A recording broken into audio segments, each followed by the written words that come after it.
Kannada cinema துறையில் கூட 1000 கோடி அடிக்கிறாங்க. தெலுங்கு சினிமா துறையிலையும் 1000 கோடி அடிக்கிறாங்க. பாலிவுட்டில் கூட 1000 கோடி அடிக்கிறாங்க.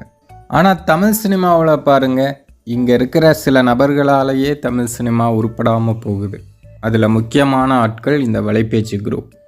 இவங்களுக்கெல்லாம் வீடியோ போட வேண்டிய அவசியம் இல்லை அப்படின்னாலும் இவங்க பேசுகிறதையும் சில பேர் உண்மை அப்படின்னு நம்பிக்கிறாங்க.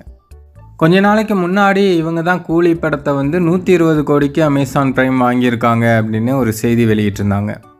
இப்போ கூலி படத்தோட ஓடிடி ரைட்ஸை 110 குறைச்சிருக்காங்க. அதாவது 10 கோடி கம்மியாக போட்டு விஜயோட ஜனநாயகன் திரைப்படம் 115 கோடிக்கு ஓடிடி ரைட்ஸ் போயிருக்கான். அதனால் தலைவரோட படத்துக்கு 10 கோடியை கம்மி பண்ணியிருக்காங்க.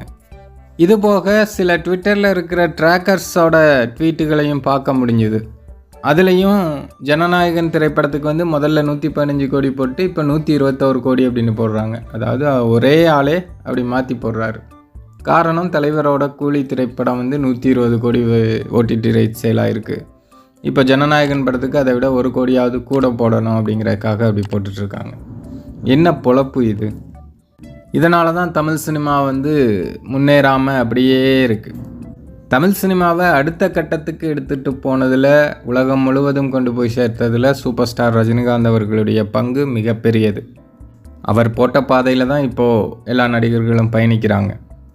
ஆனால் அவர் படம் வசூலையோ அல்லது இந்த மாதிரி ஓடிடி ரைட்ஸ் சேலையோ எல்லாருமே குறைச்சி தான் சொல்கிறாங்க.